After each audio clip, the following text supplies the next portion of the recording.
Welcome to the Fabulous 413. I'm Khalees Smith. And I'm Monty Belmonte. Later in the show, we'll hear all about the holiday spirits that give bumps in the night from folklorist Jeff Belanger as we explore his latest book, The Fright Before Christmas, Surviving Krampus and Other Yuletide Monsters. And we'll head to the scary streets of Washington, D.C. That's not in the 413. But it is where frequent guest of the show, Western New England professor of law Jen Taub was after being invited to the White House holiday party. We'll hear from her what it was like to sit bubbly extra close to the West Wing. And earlier today, we got an announcement that we only get every other year.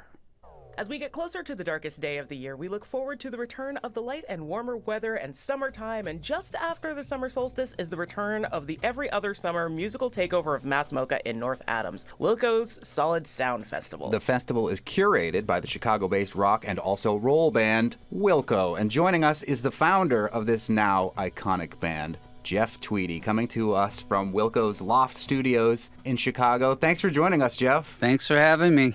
I love this festival, and I've been lucky enough to go to all of them since back in 2010. Tell us, before we get into the lineup, which you're here to announce today, a little bit of the history of why Wilco, your band, wanted to take over the largest, at least in square footage, contemporary art museum in the entire country. Oh, I mean, who wouldn't want to take over the largest contemporary art facility?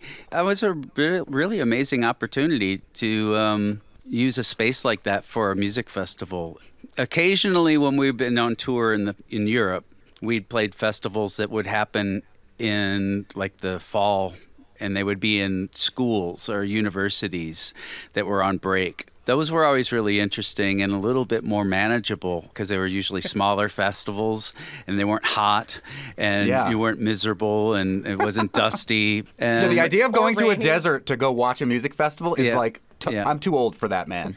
I was too old for that when I was 18. I think, I don't know. We were never a festival band. We had to kind of grow into playing on bigger stages and seeing ourselves as fitting in those kind of environments. So when we were given the opportunity to plan our own festival, it was more with those kinds of smaller, contained in a building type of festivals that we had experienced. And then obviously you have, your imagination runs wild when you have all of that space and all of that art to inspire you. Now there's two festivals. There's this one and Blue Sky. How do you curate them differently? Are there different feels that you try to bring to each space and each lineup? And the other one takes place in the Mayan Peninsula, so the weather is very different. Yeah. That Sky Blue Sky, the festival that we've done in Cancun, it's a very different kind of lineup. We still play bummed out music on the beach. I think that there's a little more wide-ranging version of Wilco represented at Solid Sound. It's not like a purely curated from the bottom up kind of environment that we were able to do at Massmoka. And what's great about this is that all the members of Wilco get involved and curate their own little elements, show off some of their other talents. Other family members that are part of the Wilco family have their shows and their exhibits, and it really is, it's begun to feel like a family of Wilco that descends here in Western Massachusetts. Oh, that's really nice. Yeah, I mean, that's kind of the idea. That was kind of the idea from the beginning.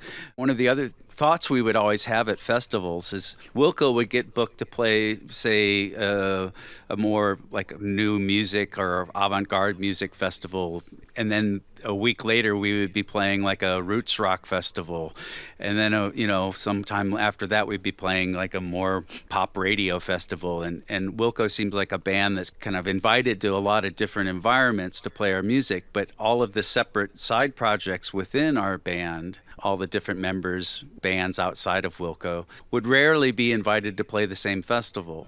And so that was something we thought about, to have a festival that represents the latitude that we're giving ourselves musically inside of Wilco and outside of Wilco. The Wilco Solid Sound Festival is June 28th through 30th, and today is the day that the lineup is being announced, and we're speaking with Jeff Tweedy, the founder of Wilco. The lineup is long and amazing, and Khalees is very excited to talk to you about some of the specific artists on this lineup. But let's let you lead it off, Jeff Tweedy. Of course, Wilco will be performing both Friday night and Saturday night, and then Jeff Tweedy and friends on the Sunday, which that really feels like the big family get-together as things start to wind down. But who else are you excited about this festival this year? Well, Jason Isbell is going to be there, which is a pretty exciting get for any festival. Oh, yeah. Absolutely. We got dry cleaning. Come to learn how to mingle. I've come to learn how to dance. Nick Lowe with the Low Straight Jackets, one of our favorites of all time. Iris Dement, which I haven't seen at a lot of festivals. I know. So we're excited about that. Do you need more than that? Well, there's lots more. Khalees, who are you excited about? So the part of me that had its formative music years in the DMV is super excited to see Horse Lords on this list. I was hoping you were going to say that. Because I think that their music is the perfect blend of those two areas. Like, Baltimore tends to lean more into electronica, and DC tends to lean more into like the mathiness of it. And I think their sound is a perfect blend of those two things. And I haven't really seen them outside of like below the Mason-Dixon line, so I'm super psyched that they're coming. I'm really, it's one of my favorite bands working. Yeah, they do something I think that is rarer and rarer, which is like they are an actual band with an actual sound that doesn't seem to be interested at all in sounding like anybody else, and that's the ideal in terms of a band, in my opinion. And so, yeah, I can't wait to see them. Quite amazing. They're definitely on my have-to-see list. But then so is Soul Glow, who, as a black person who plays rock music, it's always awesome to see other black bands that aren't necessarily what people think black bands are supposed to be or do. And their sound is like so punchy and so in your face and so unapologetic. And I'm psyched that they're on this list too. Yeah, that's a great band, and it's just a relentless, exciting music. I think people are going to really love that. It might be an audience that hasn't been exposed to them as much, which I always think is kind of a plus. And that's what's so amazing about Solid Sound Festival. It's like you can go from hardcore punk to like legendary folk, Iris Dement, and then like Ethiopian music, and also somebody playing harp. All within the span of these 3 days. And that's all in the lineup this year. Yeah, it's all great. Not to mention John Hodgman's Comedy Cabaret. I talked to Hodgman earlier today that he did not feel comfortable disclosing which comedians exactly would be there, but we're going to have him on to talk about those comedians, and that solidifies a little bit more around Solid Sound. I can't wait to hear what that. I'm not privy to that information either. I'm on a need to know basis with that. I gave him one directive, just like nobody that's on Rogan. That's a good directive to have. I think so too. We're speaking with Wilco's Jeff Tweedy, and we're announcing the Solid Sound lineup for 2024, happening June 28th through 30th at Mass Mocha in North Adams. But one of the other cool things I think about this festival is them bringing in podcasts, and I am over the moon that Song Exploder is on this list. Oh, yeah. For people who don't necessarily know what that is and what they do, can you give them just a quick rundown? Yeah, it's a podcast that basically takes apart one song as like maybe is an iconic song by somebody or just a song off their newest record, and kind of peels the onion, like just kind of lets you see what all has gone into making the track sound the way it does. And that's a rare opportunity to get to see how things are changed from one layer to the next. I love it. I love the fact that Song Exploder, though, ties nicely into your books, Jeff Tweedy. World Within a Song, How to Write One Song. It really is, honing in on this idea of song craft, and we'll get to see that podcast recorded live there. I always wanted the bands that I loved when I was growing up, whether they meant to or not, to exhibit a strategy for living that felt like it would be achievable and helpful to me. Like a good strategy for living looked like getting in a van and going and playing shows and putting records out.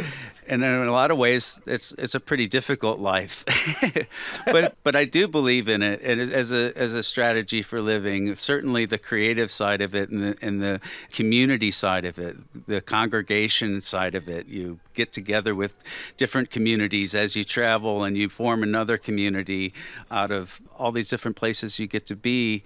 Yeah, I do believe in it at this point in my life as something to be advocated for and something that should feel accessible and everybody should have permission to participate in. And if you don't have to get in a van to make that happen, and you can say, take over a large museum and bring the whole family to you, even better. Yeah, and like if everybody goes home and makes something instead of being angry or like tearing something else down, that's like the coolest thing that you can possibly do. It's outside of giving birth or something. I don't know.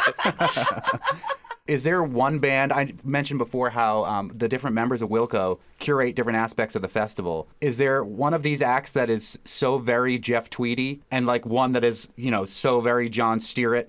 Is that how it works? Not really. I think that there's a lot of interlapping tastes in our band, in spite of the fact that our individual bands outside of Wilco might appear to be more curated and more directed at one type of music.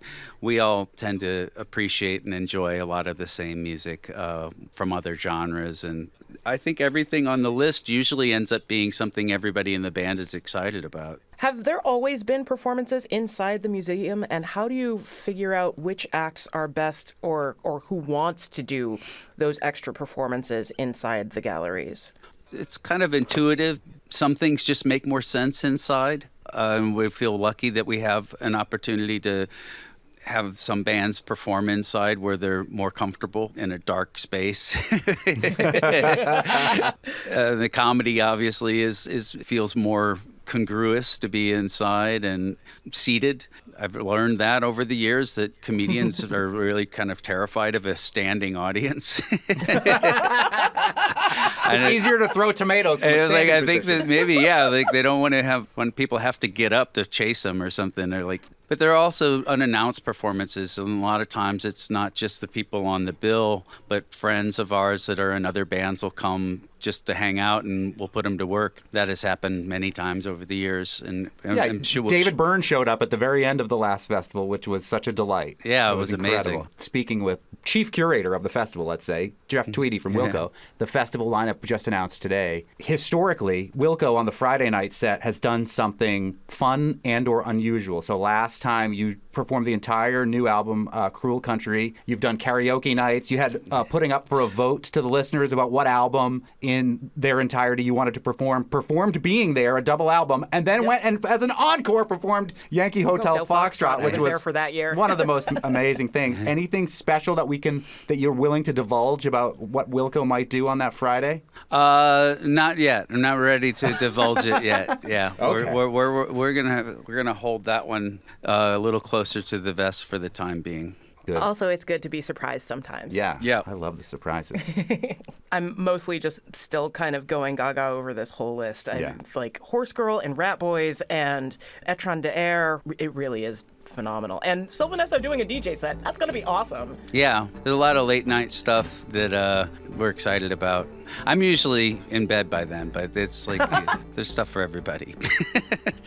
I'll say one of the most magical experiences I've ever had at any concert ever was a huge rainstorm which would cancel so many other festivals. Everybody gets moved into the museum. You're forced to look at this incredible contemporary art and see all the little pop-ups in all the galleries. The sun comes out. Jonathan Richman goes back into Joe's Field and plays an unbelievable set. And then, while Jeff Tweedy and friends are playing, a rainbow appears over the sky while you're singing a song about Noah and the floods. And it has become an iconic motto of the festival. Look at that stupid rainbow, which Jeff Tweedy uttered from the stage as the rainbow blessed us all. It was just too on the nose. It was like it upset me. We fired that lighting director, and we had to find a new person. Jeff Tweedy of Wilco. The lineup has been announced today for the Solid Sound Festival, June 28th through 30th. Jason Isbell, Dry Cleaning, Niccolo and Low Straitjackets, Iris Dement, John Hodgman's Comedy Cabaret, Wilco multiple times and in many incarnations, and a whole lot more. And we're excited. We're hoping to come and bring the Fabulous 413 show to the festival on that Friday. So Awesome. We'd love to be a part of it. Thank you. We'll look forward to you being a part of it every time. Thank you, Monty. For its efforts and curation with solid sound, Wilco is being honored with the first ever Mass Art Common Goods Awards for their incredible work with Mass MoCA, for their commitment to the Berkshires, and their adventurous curatorial vision. In the words of Mass Art, the Mass College of Art and Design, they set out to create the kind of festival they as music fans would like to attend, and in the process cultivated a long-standing civic institution that brings thousands of people economic activity, an unmistakable sense of community, and international visibility to one of the most beautiful corners of the Commonwealth. Hear, hear. Soon we'll hear all about the winter frights the season hath wrought with folklorist Jeff Belanger. And next, we'll party vicariously at 1600 Pennsylvania Avenue with the one and only Professor Jen Taub. You're listening to the Fabulous 413 on 88.5 NEPM. Jennifer Taub is a law professor at Western New England University and the author of Big Dirty Money and Other People's Houses, and she's host of the Booked Up podcast. She is not the Jen Taub from Amherst who just ran for town council, but we had to Google that to make sure. She is the Jen Taub who's been our go-to Donald Trump indictment correspondent, but she's not here to talk about the indictments today because she is also the Jen Taub who got invited to the White House holiday party. Let me read the invitation. The President and Dr. Biden request the pleasure of your company at a holiday reception to be held at the White House. And this was back in November, Wednesday, November 29th, 2023 at 2:30 o'clock. Very fancy. Thank you for joining us, Jen Taub. Hanukkah's already over. Christmas is coming. So is New Year's, Kwanzaa and all that. A perfect time to just kind of kick back and get a little bit gossipy. How does one get an invitation to the White House holiday party, Jen Taub? Oh, so I think, here's what's interesting. When I got that, I'm going to answer your question, but, the email came the Wednesday before Thanksgiving, and I almost had a heart attack because, who doesn't want to get invited to the White House for a holiday party? But it turns out that I already had plans for the week later to go down to D.C. to hear some Supreme Court arguments. So half of my brain was trying to be thrilled. The other half was trying to think how I was going to finesse this to my husband, that I was going to be going away 2 weeks in a row. And then my older daughter who was in town, I knew that she was going to accompany me. But how was I going to finesse both that I was going to F and go because it was the White House? Yeah. Which, of course, he would be supportive, but also trying to pretend I don't center myself in our entire family's life all the time. Right. You know what I mean? So Been there, Jen Taub. I don't know anything about that. The good thing is, one expensive glute of champagne in the middle of a White House dining room, and any memory or feeling of guilt or even any family you have back home goes away. Yeah, so that totally. I don't even know you people. Who?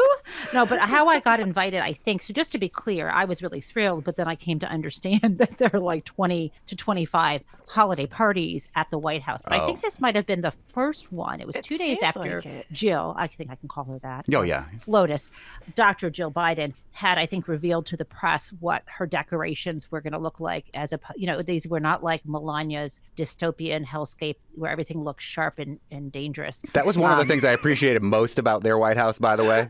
I was like, yeah, all right. Go full on Krampus with the decorations here. Love it. But so it's one of many. And I think the reason why I was invited to this first one, you start to figure out who else was invited, even though it's probably hundreds of people. And it seemed like these were all people who either had, big followings on YouTube or they had podcasts. And so I was invited, I think, because some people consider me an influencer. What? Yes. We do.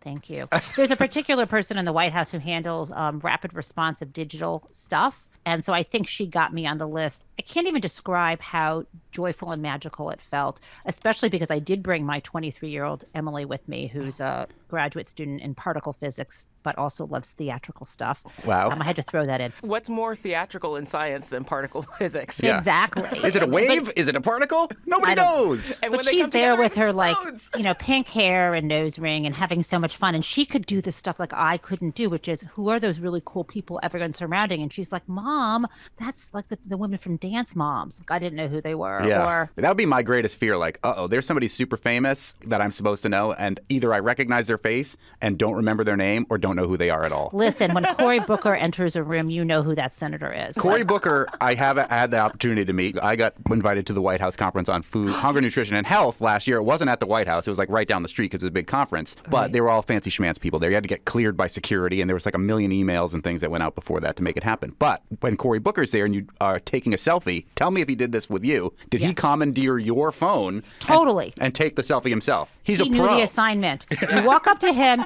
you smile at him, you say something something and he just takes your phone, turns the phone around, you turn around and you post, and he just does it. He knows it. He doesn't mess around. I loved that about him. That's fun. And there's a great picture on your social media with Cory Booker from... I mean, if you're going to like get in a photo with an expert at selfies, you let the expert take the photo. Absolutely. And he does And the tall guy. You know, I'm not, Yes. I don't know if you know about this, but I may act tall, but I'm just like 5'3"-ish. We're speaking with Jen Taub, who is a Western New England University professor of law and author and book podcaster and invitee to the President and Dr. Biden's holiday reception. What were some of the things that you ate? Because sometimes fun parties don't always have good food. I mean, before the food, like the feeling you walk in, it did feel like the magic, wonder, and joy. Everything, I became a child because everything was oversized candy and letters to Santa. But the food, of course, is like you need to talk about. I mean, I think I took more pictures of food than I tasted because I was just so anxious. But, and because, you know, like if you are kind of a kosher vegetarian, you could admire the giant heaping bowls of shrimp, crab claws, and like lobster tail, but you really probably don't eat them. Right. But I've got a great picture of that. Anyway, it was gorgeous, and everything was on silver platters. And then next to that were these tiny, like little latkes, or maybe they're considered potato pancakes because it's a Russian thing, with smoked salmon, and you could top it with caviar, etc. Yum. They were like, Is caviar kosher? I don't remember. I probably not. Shush, I don't need to know these things. And then there were these like lamb chops. And then, I mean, they even had Brussels sprouts. Oh, and then Emily found, which I didn't see on the first run, this kind of spiral mac and cheese, but it was like cauliflower pasta mac and cheese. And it was so good. Cool. And it might have been fake cheese too, but it was like the White House made it. And then there was this display of desserts. And I only, believe it or not, there were like gorgeous desserts. And I have all these pictures, but I only ate one, and I ate a lot of one, which were the gingerbread cookies, because they were so good and I need to make them at home. Yeah. And the champagne, I'm not a big drinker, but one glass of champagne got me snookered. Or maybe it was a glass and a half. They just kept filling it when you weren't looking. So it's like the president and first lady mingling at the party? Or are they like in a corner under total lock and key by the Secret Service? Remember how I mentioned there were like lots of parties? So this was one. Joe Biden happened to be, President Joe Biden, happened to be in Colorado, but the first lady was there, except, so this thing happened. They had this, in one of the ballrooms, they had like this little cordoned off area with a setup, like a lectern set up and a mic. And that was where Jill Biden later came out with one of the cats to greet the crowd, and then she mingled. But when that was happening, you know, everyone was jamming into that room, and I tend to want to go to a place where I can breathe better and it's not as crowded. And so I had been in a different ballroom, and that was where the most amazing thing that has ever happened in Emily, my 23-year-old's life, happened. So although we missed Jill Biden, we saw someone who is more of a celebrity to anyone under the age of 25. And who is that? It was the one, the only, John Green. For those who don't know who John Green is, tell us why, and especially why your particle physicist daughter might be interested in what he has to do and say. I think you know my connection to John Green. I don't think I do, actually. Oh, do you not? No. So John Green was a year ahead of me at Kenyon. Ohio. And had classes with somebody who was in my class, and in several of my classes, Ransom Briggs, who wrote Miss Peregrine's. So my kid loves math, loves science, loves, you know, their phone and watching movies, wasn't the hugest fiction reader. And the only author that she really read in high school, you know, of her own volition was John Green's novels, including The Fault in Our Stars, which was made into a movie and will make you weep, including Paper Towns and so on. And I would read these books with my kids so I could kind of know, you know, have something to talk about. And also I love to read. And John Green also he's better known for something that high school teachers love, and so do kids, which is this whole emporium on the internet called Crash Course, which he operates with his brother, Hank Green, who does the science side of things. We're standing in this room by one of the like nearly 100 Christmas trees. We're standing by one of them, and Emily says to me, "Oh my God, that's John Green." And she was like, my daughter's shaking and she wants to go over there and talk to him. And so, you know, me, I'm like, "Oh, I'll introduce you." And she's like, "Get out of my way. I can do this one." You know, and I'm like, "Great. Like, this is great." So she goes over, she sneaks her body in there. She shakes his hand. I get several photos of them together. And my favorite one is when she's looking up at him like he's a deity and she's about to faint. So they have a little conversation. And after they have it, I kind of say, "Oh, hi, you know, thanks so much for what you do." And I asked how his brother was. I said, "How's Hank?" Because as anyone who follows him knows, Hank has just been through a bout of cancer. And John was really funny because he was like, "Hey, you know, he's doing great. And now he has no more excuses. He's got to get back to the office, you know. And then I said, oh, you know, to work for our business. And then we talked a little about his corporate structure because I got kind of nerdy out about like how is it an LLC? Is it a corporate? Anyway, whatever. I'm a jerk.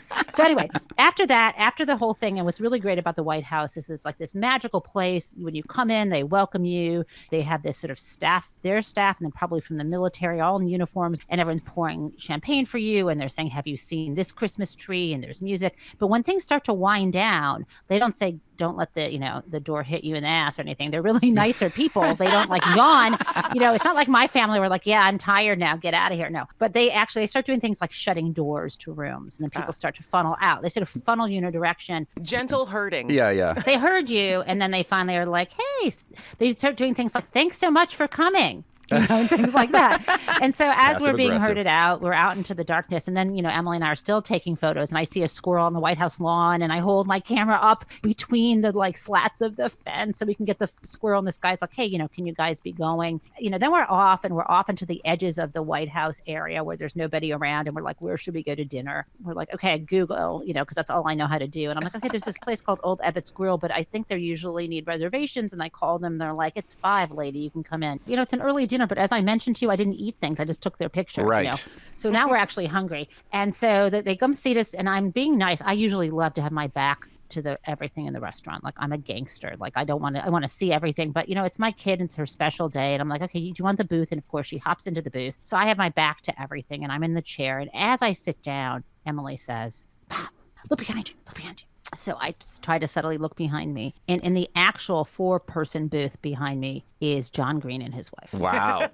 So now Emily is like, okay, I've got to take a picture of you, Mom, you know, so she can get him in it. And we can't, now she's like, my friends will never believe this. Like, what are the odds? Except if you know me, you guys, these are always the odds. Yeah. My life is crazy.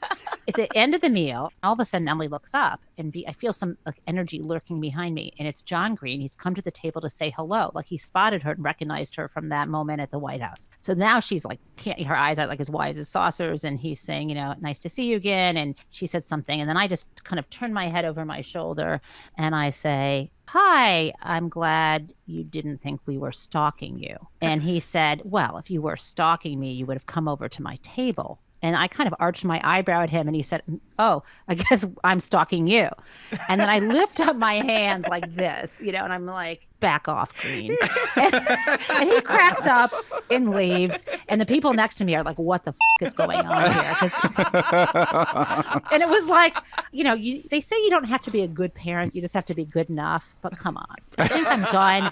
Anybody else here that you were really excited that you got to meet, Jen? Not just John Green for your daughter? Yeah. I mean, meeting Cory Booker Yeah. was amazing. Did you get to go into any rooms you hadn't seen before? Did you get to like explore? The Resolute Yeah. desk, did you hide underneath there like John?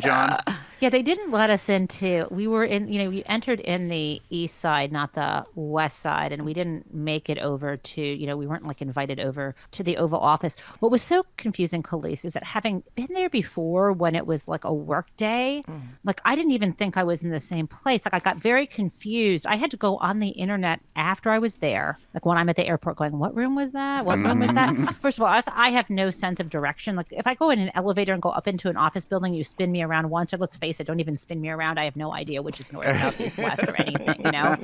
So I was trying to figure out, and I was like, oh, that was the red room. Oh, I know, you know, and my one touchstone is I know where the Michelle Obama portrait is. And so like, I'm like, okay, I know where I am based on that. But mostly it was just so festive and so incredible to be, you know, and also being the Jewish kid, you know, I love being around Christmas stuff. I love Christmas music. I love Christmas trees. Jewish people wrote all the best Christmas music anyway. So. Exactly. I know. So I'm kind of like, I'm one of those like, oh, look what we made. Oh, not us. I mean, you know, I think what was really great, though, is seeing my friend Allison Gill, who's host of Mueller, She Wrote, and seeing, you know, some of the people, you know, some of the activists who I know. For me, the ability to hug people, connect with people, laugh, drink champagne, and just be escape from the pains of the world. Because let's face it, there's 2 major wars at least going on in the country, in the world.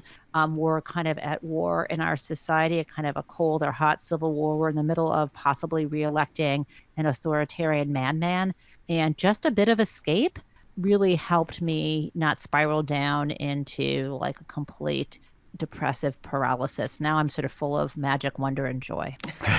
That's what it's Carry all you through about. the rest of the season. Well, I wouldn't go that far, Khalees.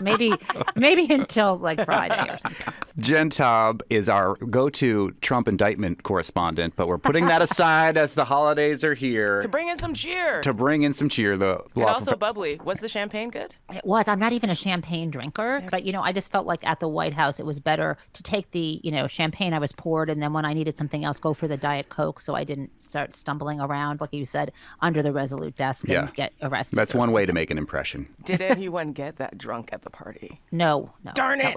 Police, they screen you carefully. That's why we haven't been invited. That's not the only reason we haven't been invited. Well, you guys should be my +2s next time if I can. We're there. Well, I'm sure we're going to have you on soon, especially with all the Supreme Court stuff going on with the potential. I was going to talk about that now, but who wants to be down?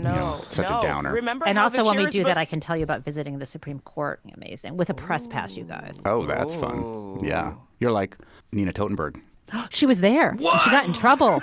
They had to. trouble. Yes, the security came over twice to hush her. I swear to God. And her hair was perfectly coiffed. Man, It oh, was. man. It's wild. Like if in another life, I would just move down to Washington and just show up at things and comment on them. Although we allege that the White House isn't haunted, there's no guarantee that your dreams this holiday season won't be. Folklorist Jeff Belanger regales us with some of the more threatening myths and figures of the season in his latest book, The Fright Before Christmas. You're listening to the Fabulous 413 on NEPM. What a spooky, awesome background you got I know there, I was gonna say. Jeff Belanger. Behold, spooky is my life. It's kind of my thing, Monty. Jeff Belanger is a prolific researcher of folklore and legends. He's the co-creator of the Emmy-nominated award-winning New England Legends television series alongside our director, Tony Dunn, and is the author of over a dozen books, including the bestsellers The World's Most Haunted Places, Weird Massachusetts, and Who's Haunting the White House. It's Jen Taub. No, she said no one's haunting the White House. They herded everybody out safely. Oh, yeah, okay. He's also the host of New England Legends Weekly Podcast, which has garnered over 4.5 million downloads since it launched. He's also been a writer for the Travel Channel's Ghost Adventures for the last 15 years. His latest book, which is why he's here with us today, is The Fright Before Christmas, Surviving Krampus and Other Yuletide Monsters, which came out this fall. Here to talk to us about the more frightening aspects of the holidays is Jeff Belanger. Thank you so much, Jeff. And your background is, as we mentioned, kind of eerily holiday and spooky at the same time. Which is perfect because that's what this holiday is all about. Exactly. It really is the dichotomy between like over cheerful, over saccharinated happiness and dark, deadly disaster. Yeah. Which is the razor's edge I try to walk each and every day. And if you get the book, which you should, though I'm not allowed to tell you that. No direct calls to action on public No, radio. but I will say that the book No, was like of a course very fast, very fun, really informative read. And lots of pictures of depictions of the various creatures of the holidays. Including the one on the cover, which looks like a horrible demon with a Gene Simmons-type tongue stealing a child. Is that That would be actu- Krampus. Is it Krampus? Because he's got the That's switch. Krampus. Like, Belschnickel. Yes, thank you. Belschnickel. Like Dwight Schrute from The Office, right? Yes. That's exactly right. Oh, judgment is nigh, for the Belschnickel ist I. Yes, he is finally nigh. Yeah, no, that's Krampus. Krampus doesn't always kill you. Sometimes he just hits you if you're naughty. Fair enough. That's the thing. You know, this season has always had this dichotomy of good and bad, and Krampus is not bad, by the way. I mean, does the person that doles out punishment, is that evil? We need that, right? Now- I mean, that's a necessary part of society. And That's so that was Krampus's role. You know, there was good cop and bad cop. Good cop was St. Nicholas and bad cop was Krampus. I think people are getting to know Krampus a little bit more, but that's almost, I mean, not recent because it's a very old tradition, but in pop culture, Krampus is gaining more prominence. But if Krampus is not something that you have ever heard of before, tell us about Krampus. He's a Yuletide monster that hails from Austria and Germany. He's covered in fur. He's got horns like the devil, a long red forked tongue. He's wrapped in chains so you can hear him coming. And he carries a sack or a scratchy basket, and he'll come around on December 5th, Krampusnacht, and he'll snatch up all the naughty children of the world, stuff them into his sack, bring them back to their mountain lair, and kill them. So come December 6th, St. Nicholas is free to bring presents to all the good girls and boys because that's all that's left alive. And he doesn't have to do any of the weeding out himself. He is the naughty list. Hands are clean. And so that's the traditional Krampus, right? And He was wildly popular. People gave Krampus cards instead of Christmas cards. This was all the way up into really the 19-teens, 1920s before he was pushed far back into the shadows. But I'm here to warn you that he's coming back. As you mentioned, popular culture. He got a movie deal in 2015. Once you get a movie deal, you're blowing up. I mean, when you think about even the classic holiday songs, there'll be scary ghost stories and tales of the glories of Christmases long, long ago, or even the concept of Santa seeing you when you're sleeping and knowing when you're awake has always been scary to me. Yes, it's a little big brother. Tiny tots with their eyes all aglow will find it hard to sleep tonight. It's because they're mutants. They're mutants now. Man, Monty, don't make it weird. Oh, I made it weird. You should see some of my family's Christmas cards over the years that have all pulled from these very lyrics to songs to show the frightening aspects of Christmas. Well, and of course. Who better to talk about it than Jeff Belanger, whose new book is The Fright Before Christmas. So we talked about Krampus. Tell us about some of the other strange and unusual figures that are part of this holiday tradition. Let's just set the stage. All of this fuss is centered around the winter solstice, which is the shortest day and the longest night. It is literally the darkest day of the year. Winter's coming. It's a time to be afraid when you live in northern climates because you've got to survive the winter. You have to have enough food, fuel, and so on. And there's things out there that could kill you. The elements and, of course, these monsters. And so everybody knows Krampus because of the movie deals, but I got to say, I think the most dastardly is the Grýla from Iceland. For sure.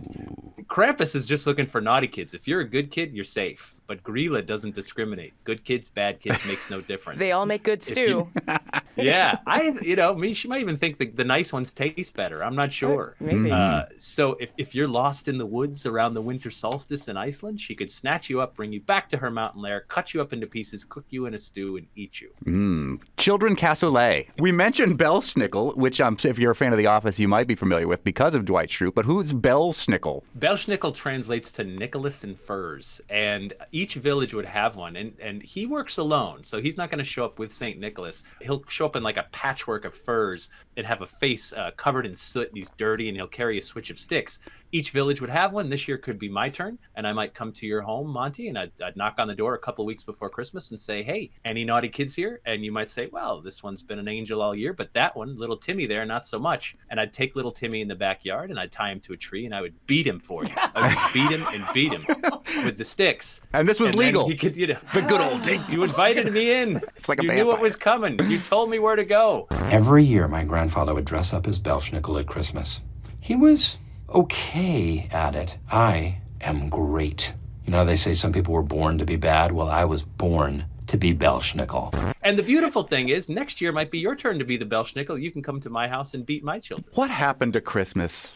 You know, I know, there we is lost our way, a is war what on happened. Christmas. I feel That we like- can't do this anymore. The Belsnickel might not have been as much of the reason why Christmas was illegal here for a while. But that's true, too. was. In New England, and this is what your forte, Jeff Belanger, is talking about New England connections to these sort of things. If you watch Fox News, they'll make you believe that Christmas is a sacred Christian tradition that has been observed since Jesus was actually born. Not the case even for Christians, especially in New England. So Christians have had a war against Christmas for many, many, many, many centuries. It was not something that was embraced. In fact, far from it. It was the Emperor Constantine in 336 that decreed December 25th would be the date of Jesus's birth. We don't know the actual date. The Bible gives us very little clues, but ever since 336, what he was trying to do was incorporate pagans and say, like, look, Jesus he's a king. He's a king of kings. Kings need birthdays. And December 25th in the Julian calendar was the winter solstice, the Sol Invictus. It's the shortest day, but tomorrow marks the day where the sun starts to return. So he thought that would be the perfect date. And all the practices around it have always been associated with Saturnalia, with Yule festivals, all very pagan. So Christianity was really at war with the state until up in, you said in Boston, but it wasn't just Boston. It was the British Parliament that banned Christmas. In England, which we were England then, Boston was England in the 1600s. So they banned it, and they called it a, quote, satanical practice. And you'd be fined 5 shillings for dressing festive, giving gifts, making merry. 5 shillings, that was like 3 days' wages for the working class. And even when the ban was lifted, it still was not a thing. It was not a holiday. They preached from the pulpit, we do more to dishonor Christianity in the 12 days of Christmas than all 12 months combined. And so it was really a big war against Christmas right up until very, very modern times, when suddenly they just sort of incorporated it and said it's ours. But the reality was this holiday was built on the winter solstice. And no matter what you believe or don't believe, atheist, Christian, Jewish, Muslim, Hindu, whatever, if you're affected by the weather, this holiday was for you, because we all have to look out for each other, no matter what we believe. It was the most inclusive holiday that ever was. And only very recently have we tried to divide it and make it more religious. I say, if you want it to be religious, it can be. Go for it. But it could also be purely secular, too. And it can be totally pagan. So, like, when people get really upset about calling a Christmas tree a holiday tree, you're more correct to call it a holiday tree than a Christmas tree. The tree has nothing to do with Jesus or the birth of Christ or anything like that. Those trees don't grow in the Middle East. That's right. No, absolutely. You're totally correct. And also, I know when people get all upset about the holiday greetings, I've recently said, you know what? I accept any and all holiday greetings. Yeah. You can wish me a happy Hanukkah. You can wish me a Merry Christmas. You can wish me a happy holiday, a cool Yule, a Saturnalia, like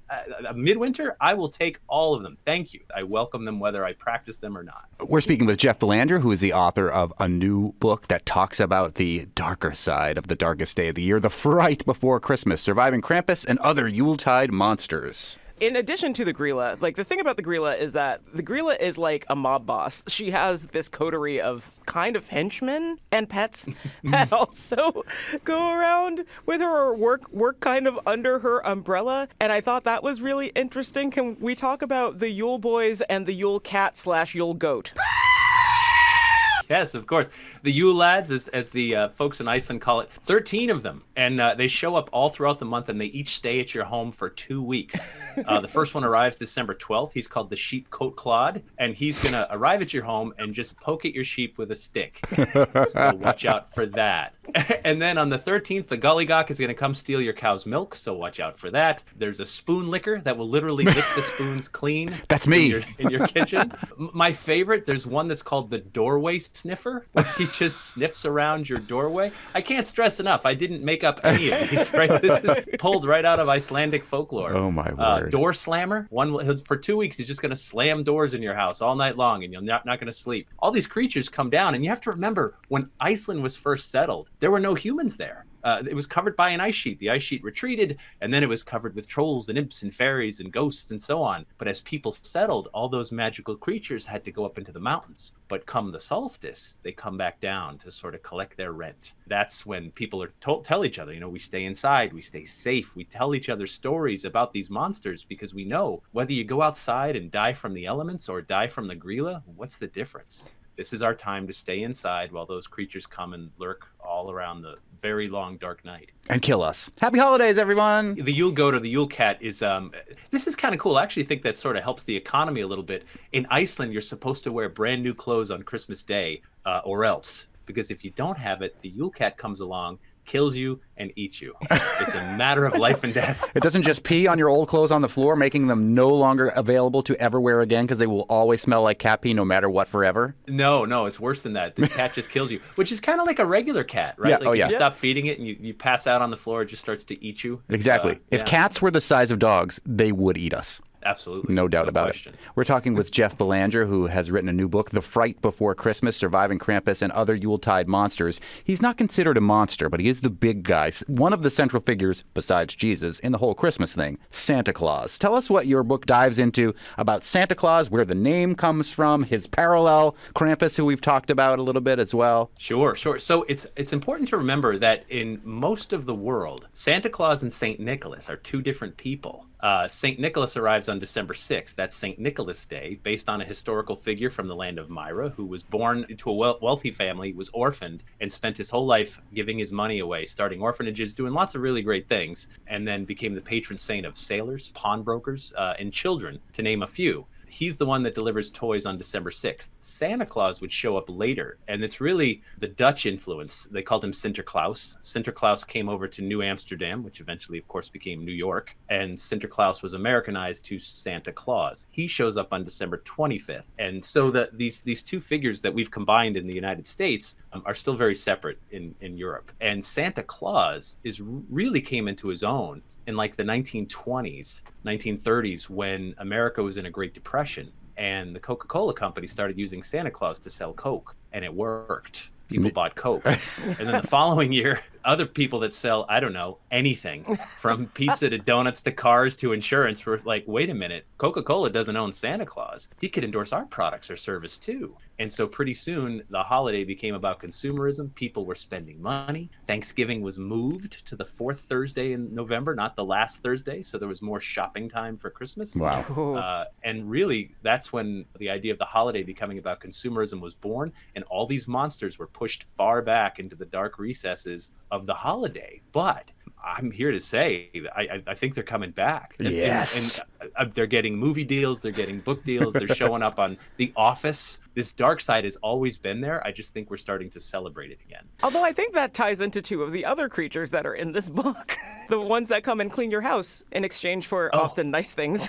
I need those people. I know, right? Yeah, the tomten from Sweden is like all beard and hat and like very little body. It's a helper elf that helps you around the house, but also known to keep you in line. If you're sleeping in too late, getting lazy, he'll sort of poke you around, hit you around. But he asks for a bowl of sticky sweet rice pudding on Christmas Eve called the Riesengrot. And if you leave that out, he will serve you for another year. Worth it. And the worst thing he can do is leave you, and then you'll have no help. Agreed. That sounds like the house elves from Harry Potter. I wonder if she stole that idea from this whole ancient tradition. I thought it sounded like the elf on the shelf. Oh, yeah. You Santa's know, favorite so- deep state spy.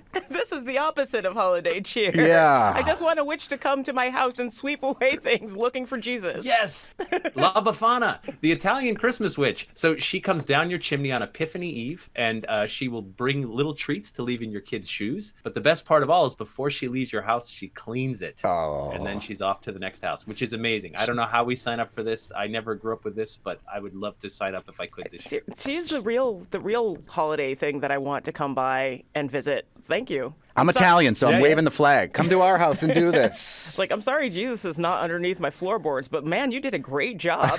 If she went to my grandmother's house, Jesus was all over the place. So, Of course. Jeff Belanger, this book is really, really fun. I love this aspect of the holiday season, these old traditions from all over the place, and the fact that, don't get yourself all bent out of shape because most of the stuff that you're really latching yourself onto is probably pagan. So we should all enjoy it together. Let me give you one final takeaway on all this. I know we're talking about Khaleesi's making jokes about holiday cheer. I totally get it. But unless you get into a really dark place, how can you see the light? These monsters, this holiday is designed to do that. Ebenezer Scrooge knew it. When he faced his ghosts, when he faced his monsters, only then could he come out the other side redeemed. And the only way we're going to get redeemed is if we get scared. I know of no other way. So ultimately, these monsters are here to help. Jeff Belanger, the author of The Fright Before Christmas, Surviving Krampus, and Other Yuletide Monsters, is also a creepy Christmas PBS special that goes along with this. He's the host of the New England Legends Weekly podcast and is our favorite New England folklorist for all this sort of thing. Thanks so much, Jeff. Thank you. Quick reminder that although the monsters' behaviors are fun, we're not endorsing any of them. You're listening to the Fabulous 413 on 88.5 NEPM.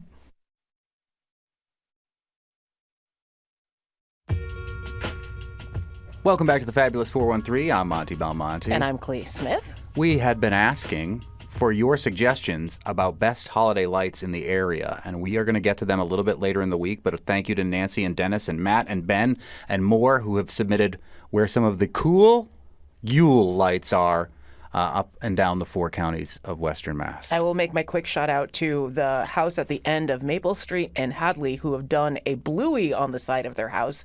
That is delightful. Yeah, I well love it done. when people get really creative like this. So if you know where there are some excellent holiday lights, email us, thefab413@nepm.org. And we're going to be doing more than just holiday lights as the week progresses and we head close to Christmas. We'll be talking about our favorite holiday music and our favorite holiday movies. And if you have some of those to suggest as well, send us an email. Again, thefab413@nepm.org. Given what we just heard from Jeff Belanger, Dial Code Santa Claus, if you're not familiar with that one, is one of Khaleesi and my favorite. You will hear more about this. You are absolutely later going in to the hear week. this. And if you're lucky, we will not play the song from it. No, we definitely will. We should not. It's not a good song. Bonnie Tyler, what did they do to you to make you have to do that particular song? And what do those lyrics even mean? Where did they come from? I think that it was French translated into English poorly. It's like, it feels like the first evidence of Google Translate. Yeah, you're going to hear more about it, but we want to know your favorite holiday movies. favorite holiday songs, thefab413 at nepm.org.